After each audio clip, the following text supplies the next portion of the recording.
Bonjour, je suis Cynthia Lisée, bibliothécaire à l'UQAM.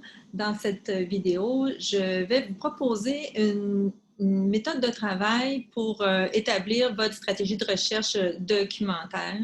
L'idée étant que c'est rarement les premiers mots qui nous passent par la tête et ils vont suffire pour avoir une recherche euh, permettant une identification exhaustive pour une recension des écrits.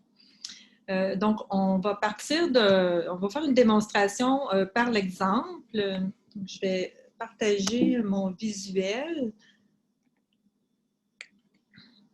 Alors, l'idée, c'est de partir de votre question de recherche.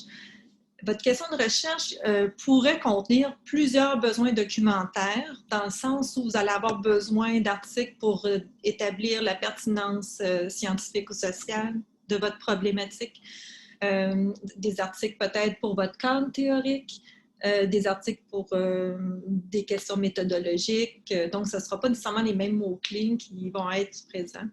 Donc, inspirez-vous de votre question de recherche, puis demandez-vous, bon, pour le moment, j'ai besoin d'avoir des articles sur quel sujet? Et essayez de formuler ça en une simple phrase, une question. Alors, moi, j'ai pris une question assez générique. Donc, comment le milieu de travail peut soutenir l'insertion professionnelle de personnes en situation de handicap? Une fois que vous avez cette phrase, vous identifiez quels sont les concepts qui doivent absolument être présents dans les articles que je veux repérer. De quoi il faut absolument que ça parle. Donc, si je pense à un article qui contiendrait milieu de travail, insertion professionnelle, handicap, il risque d'être intéressant. En tout cas, il vaut la peine que je le mette dans ma liste là, à décider si j'inclus ou j'exclus. Je n'ai pas besoin que la machine ait le mot nécessairement commun, comment, qu'elle a absolument les chaînes de caractères de soutenir.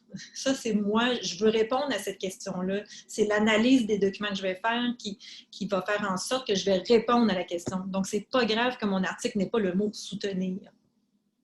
Donc, c'est pour ça qu'on se concentre sur les concepts. Une fois les concepts identifiés, c'est là que je vais utiliser un plan de concept. Quand la question n'est pas très compliquée, je le fais dans ma tête, mais très souvent, je fais au moins une petite feuille brouillon.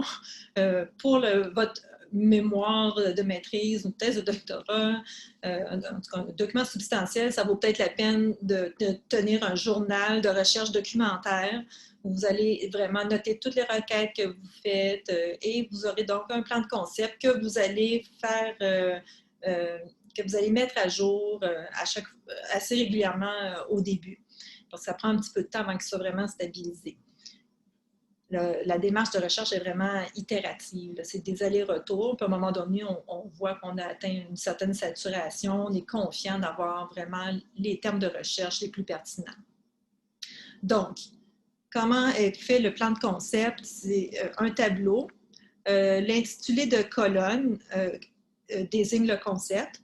Et dans la colonne, je vais indiquer tous les termes qui sont équivalents à ce concept-là, les différentes façons d'exprimer le concept. Donc, c'est des quasi-synonymes, mais des fois, des antonymes pourraient être pertinents. Donc, par exemple, milieu de travail, ben, ça pourrait être les conditions de travail qui m'intéressent. Pour moi, ça serait équivalent. Puis, il faut que je le fasse aussi en anglais. Donc, workplace. Puis dans le cas de workplace, j'ai des variantes d'orthographe. Donc, il faut que je pense aussi aux variantes d'orthographe. Si vous voulez des exemples, mettons handicap, j'écris handicap comme terme. Après ça, je peux passer au type de handicap qui m'intéresse. Ça peut être aveugle, sourd. Et puis, c'est là que je vais prendre des décisions. Tu sais, que je ne veux pas les handicaps de type santé mentale, par exemple, ben, mes mots-clés doivent le refléter. Et donc, je les mets aussi en anglais. Je vais tout de suite mentionner une erreur qu'on voit assez fréquemment. C'est le niveau de précision conceptuelle que vous voulez. Donc, ici, j'ai le cas où j'écris employment, puis après ça, j'écris employment discrimination. Donc, il faut que je décide de c'est quoi mon niveau. Est-ce que je vais être très précise? Si je veux des articles qui parlent vraiment de employment discrimination, ben, il ne faut pas que je demande en plus à la machine de trouver tous les documents qui ont juste le mot employment. je vais tout perdre mon souci d'être précise à cause de employment qui est générique. Si au contraire, je veux être générique, ben, ça ne sert à rien d'aller écrire employment discrimination parce que employment va le trouver de toute façon. Donc, je vais juste charger la machine de plein de mots pas nécessaires. Donc, quand la requête est courte, c'est pas très grave, mais quand vous avez une grosse requête, si vous avez beaucoup de termes inutiles, ben là, ça prend du temps à répondre, ça rend des outils qui sont moins stables quand il y a trop de termes de recherche. Bon, donc là, je les ai trouvés dans ma tête, ces mots-là, mais il y a des fois que ma tête n'est pas bonne. Donc, comment je fais pour trouver d'autres termes de recherche? Ben, il faut utiliser des ouvrages de référence, des dictionnaires, des encyclopédies, des handbooks. Donc, les dictionnaires peuvent être généraux ou spécialisés. Dans le cas des encyclopédies et des handbooks, c'est mieux d'aller dans les versions spécialisées pour vraiment espérer trouver des articles de fond sur, mettons, l'orientation professionnelle, des termes spécifiques. Donc, je vais vous montrer concrètement comment les ouvrages de référence peuvent aider pour trouver des termes de recherche. Donc, si j'écris handicap dans le grand dictionnaire terminologique, j'ai deux... Bon, je ne veux pas les fiches sportives, je vais prendre la fiche médicale. Et déjà, je vois là qu'avec la définition outre handicap, je pourrais ajouter dans mon plan de concept déficience, incapacité. Là encore, faudrait-je voir ce que déficience, je vais trouver vers la déficience intellectuelle, puis ça m'emmène du bruit qui me dérange parce que c'est pas ce type de gens auxquels je m'intéresse. C'est des questions à poser, mais je veux juste vous montrer qu'on trouve effectivement des idées de termes, puis c'est à nous de prendre la décision si on les ajoute ou pas dans notre plan de concept. Puis ce dictionnaire-là me fournit aussi les équivalents en anglais. Comme autre outil, autre façon de trouver des ouvrages de référence, ben, c'est d'aller dans l'outil de recherche SOPHIA. Donc là, vous allez vraiment pouvoir trouver des ouvrages de référence spécialisés.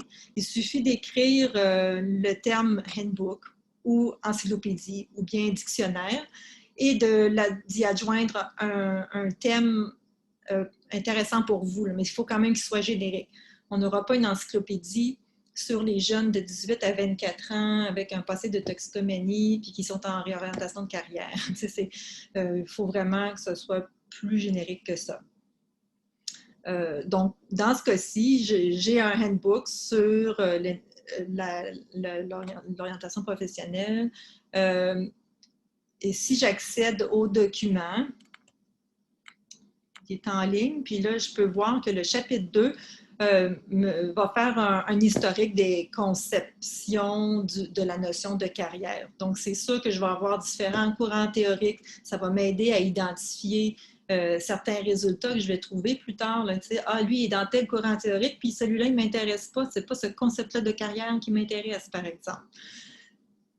Sinon, ça peut être aussi carrément des variantes. Si pour moi l'approche théorique m'importe peu, bien, je vais avoir toutes sortes de variantes de termes à rajouter dans mon plan de concept. Bon, voilà pour les ouvrages de référence. Donc là, je vais retourner au visuel parce que, outre les ouvrages de référence, j'ai deux autres façons d'aller me chercher des termes de recherche à ajouter dans le plan de concept. Souvent, on commence à réfléchir, puis on a des termes qui sont très courants. On le sait qu'on va trouver des résultats 100% avec ces termes-là.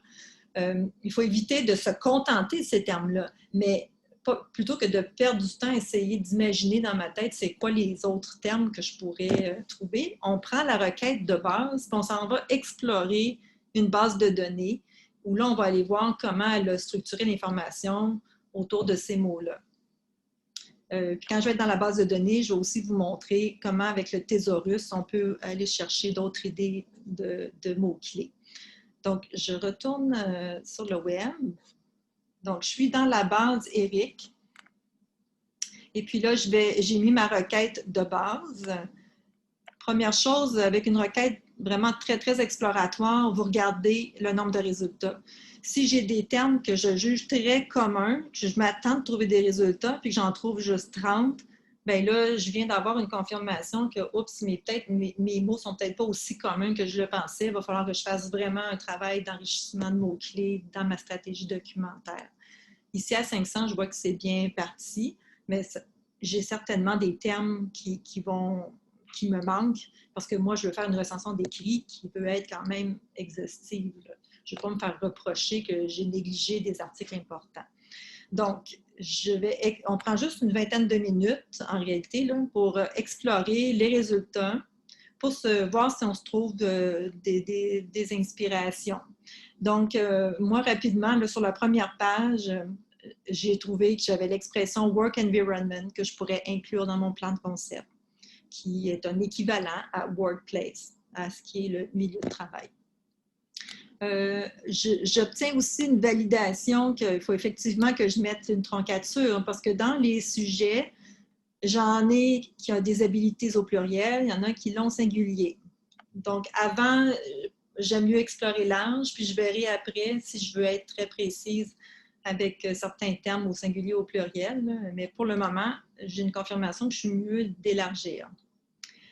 Ensuite, si je vais dans le thésaurus, je peux explorer, ça c'est dans une autre capsule, j'explique c'est quoi la recherche par vocabulaire.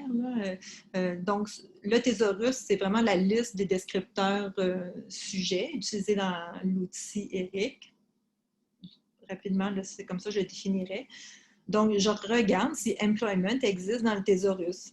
Donc, je demande juste que je veux explorer partout où il y a le mot employment qui apparaît. N'importe où. Et là, je suis déjà à la deuxième page, là, mais j'ai toutes sortes de variantes qui utilisent employment, là, vraiment à toutes les sauces. Mais je vois que, tiens, il y a le mot underemployment, que peut-être, je dis, oui, moi, avec les personnes en situation de handicap, peut-être que j'aurai des articles intéressants à considérer. Donc, je me prends en note qu'il faut que je l'ajoute dans mon plan de concept. Donc, en revenant au plan de concept, on ajoute donc les termes qu'on a découverts au passage, on ajoute nos troncatures sur les mots qui nous semblent potentiellement riches là, en termes de mots de plusieurs mots de la même famille. On ajoute les guillemets anglais pour dire ça, je vais tout de suite chercher en recherche d'expression. On y va vraiment avec ce qu'on pense a priori qui est bien de faire. Et après qu'on a bien établi le plan de concept, là, j'ai vraiment beaucoup de mots-clés. Je vais être confiante que quand je vais transformer ça en requête documentaire, bien, je devrais vraiment drainer le contenu de la base puis avoir un beau corpus là, à optimiser puis à bien préparer pour vraiment démarrer comme telle ma revue de littérature. Donc, je vais faire le travail d'optimisation dans une autre capsule vidéo. Alors, si ça vous intéresse, on se revoit donc très bientôt dans une autre vidéo.